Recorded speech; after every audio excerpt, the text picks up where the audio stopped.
Good morning. Hello. Hello.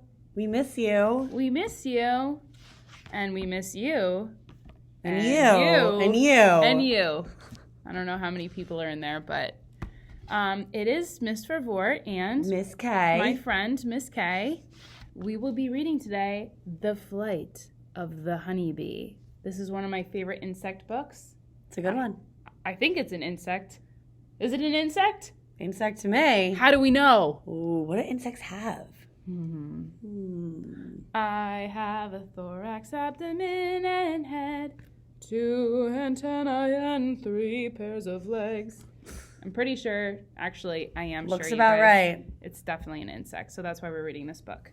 The Flight of the Honeybee, it's by Raymond Huber and illustrated by Brian Lovelock. Now, what does the illustrator do?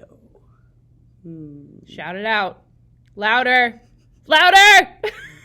And wait, this guy, Raymond Huber, he wrote the book. So what is he? Okay, let's get started. Okay, we're in.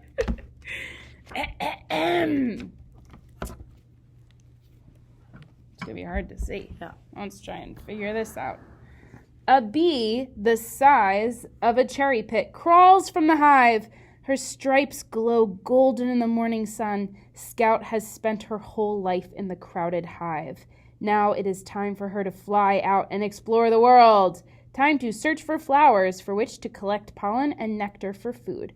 Her sister bees are inside making honey, but will there be enough? The cold is coming, and Scout must find the last flowers of the fall. Dun, dun, dun. There's Scout. And I guess that's a sister bee. And it says right here, there are about 50,000 female bees in a hive. Guess what? Just barely any guys in the hive. It's almost all girls. Girl power! Woo! All right. Scout's wings hum to life, so fast that they are almost invisible, lifting her into the wide sky. She rises in a spiral, up and away from the hive. Scout remembers what she passes as she flies, so later she can return home. She knows the sun will guide her too. And it says right here, bees navigate using sunlight, landmarks, and smell. They also have a magnetic sense that is like a built-in compass. Man, I wish I had that. Then I wouldn't need Google Maps. I wouldn't get lost as much. I wouldn't use data on my phone. Scout flies swift and straight as an arrow. The wind buffets her, ruffling the fine hairs on her face, but she keeps on steadily and rides out the rapids. Eyes as black as polished stones are searching, seeking a splash of color below. What do you think that is? Is that water, Miss Kay? Could be water. It looks like that's the grass. So, but there's trees in the water. Oh, so it must not be water. An arresting smell drifts on the breeze. What is that? Scout locks onto the scent. She flies over a clearing and spreads before her is a marvelous meadow, an ocean of blue flowers. Yes, jackpot. Bees are furry, even their eyeballs are furry. What? That's a fact I didn't know. The hairs help them sense changes in the wind. Whoa, learning a lot here.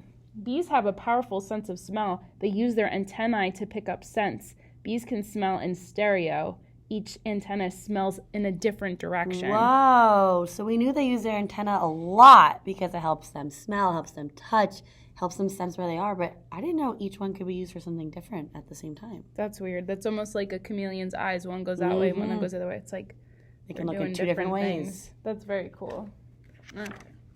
Oh gosh. Danger. Oh no. Danger. Let's see. A flash of feathers. A hungry blackbird swoops for the kill, but Scout zips down and escapes into the trees, weaving between the tangled twigs. Uh-oh. This doesn't look good for her.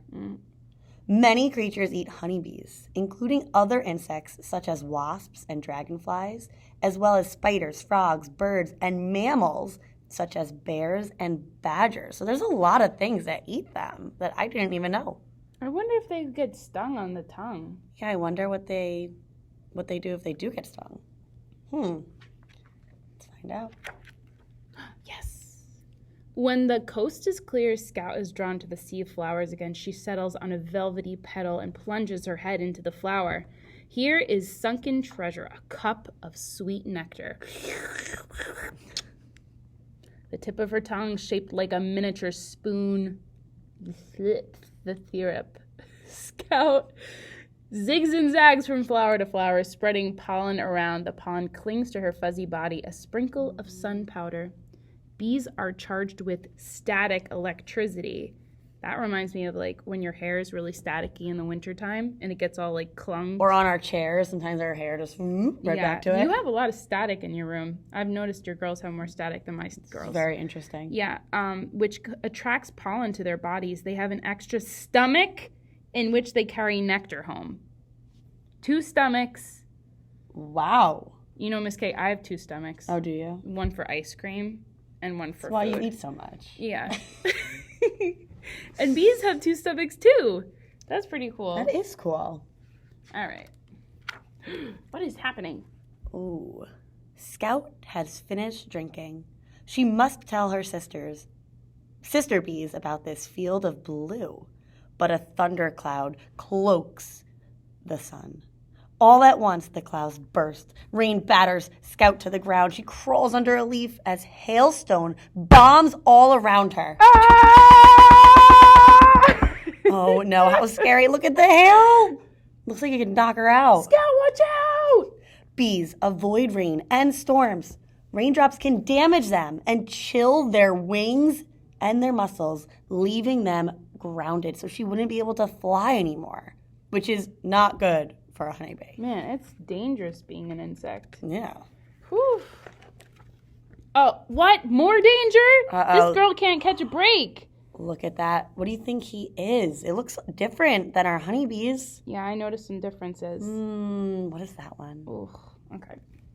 The downpour passes. Scout picks up the scent of her hive and follows it. Outside the hive, there's a squad of guard bees. A yellow-jacketed enemy is attacking. Scout knows that twitchy way of flying. It's a wasp! I see an exclamation point. The wasp grabs Scout as she glides in to land. It raises its stinger, but the guards move in, wrestling the wasp with their legs. Oh my gosh. Man. She's so strong and cool. Honeybees sting only to defend themselves.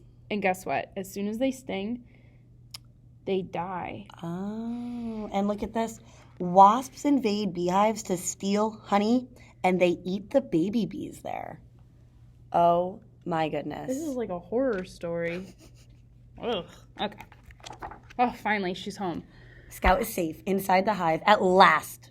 She begins a dance on the wax comb. She's very happy she's dancing. An audience gathers, captivated by the floral scent on Scout's body. Ooh, so they all smell what she picked up from when she was out, which is really cool. Ooh, and they're all coming up like, where have you been? Yeah. Scout spins a story in her dance. Every movement is a sentence. Scout waggles, twists, and turns, describing the route to the blue meadow. So she's telling them how she got there. She pauses, only to share samples of sweet nectar. Scout repeats her dance for many sister bees. The bees' dance is a complex language that can communicate millions of different messages. So this is how they talk to each other, is they have these little dances and they use what they picked up in order to tell each other about it. That's like Miss K asking me how to get somewhere. How do I get to And I'm like, Oh, that way. Oh, that turn. Make a left. Gotcha. Right. Down the road. Okay. Makes total sense now.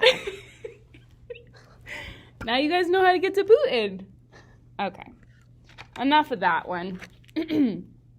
Now that the sister bees know where to find the meadow, because she dance talked it to them, hundreds of bees take off. They flick from the hive like golden pebbles. Bees need to harvest nectar from more than 2 million flowers to make enough honey to fill just 1 jar. So that takes a lot of work for just 1 jar of honey. No, I'm never going to look at my honey the same way again. Back in the hive, Scout passes her precious nectar to the house bees. They put it in the comb and fan it with their wings. The nectar will be transformed into liquid gold. Honey for the bees. Nectar is mostly water until the bees dry it and thicken it by beating their wings, converting it to honey. Oh, I did not know that. Are we learning this? Like, just so much? It's... Learning a lot. Yeah, so, like, ready? Here's some nectar. Miss Kay, can you turn that into some honey for me? Oh, it's going. Oh. Ding! Now it's thick and honey. Oh, well, I wanted some. So interesting. Okay. Scout visits the nursery where babysitter bees pluck the pollen from her body and mix it with honey to feed the babies. Nearby sits the queen, long and lustrous. She is mother of all of the bees, laying eggs that look like tiny grains of rice. There she is, and her job is to lay the babies into the comb, like the honeycomb. Interesting. The queen can lay thousands of eggs in one day. It is the job of a few male bees to be partners to the queen. Gotcha. Exhausted after her mission, Scout rests in her silvery wings for a spell. Soon she will join her sister bees again in the Blue Meadow for the fall harvest. With enough honey, her family can now survive the winter. Whew. Scout's daring flight has been worth every beat of her wings. In its lifetime, a bee can travel more than 500 miles on flower runs. So just one flower run can be 500 miles until its wings eventually wear out. So until they get too tired, they just keep going and going. Wow. It's a long way. And that's the end. And at the end we have an index which tells us some like important words about bees, which is totally going to be backwards, but it's like antennae and eggs and stuff. It says save the bees. Why do you think we'd have to save the bees, Miss Kay? Are they in danger? I didn't know they were hurt. Pollination by bees gives us delicious apples, cherries, strawberries, nuts, and many vegetables. But honeybees are in danger of dying out. You can help bees by giving them food and clean places to live. You can plant a variety of flowers, herbs, and flowering trees. Don't use toxic chemicals in gardens. Don't do that, because then they can't use it. Don't pollute the water or the air. Throw out our garbage. Take care of Earth. These steps will help other pollinators, such as bumblebees, butterflies, and small native bees, and other insects too. Well, we hope you enjoyed reading with us. We had fun. I had a lot of fun reading That was with a good you. one. We should do this more. We should in have like a school. YouTube channel. Ooh. We should become famous. Maybe we can make some more money. Or just have fun. It would be It's a lot not of all fun. about money, Miss Kay. I mean, it's nice though, sometimes. Yeah, so we could buy more stuff for our classroom. True. Yeah. All right. Hope you guys are well. We miss you. Miss you so much. Stay safe. Wash your hands. Wash your hands, but have fun. Don't be like, Don't be stressed. Have fun. don't be stressed. Play some games. Definitely go outside, you guys. We've been blessed with beautiful Yes, weather. true. At least it's nice out. All right. Peace. Bye. Love you guys. Bye, Felicia.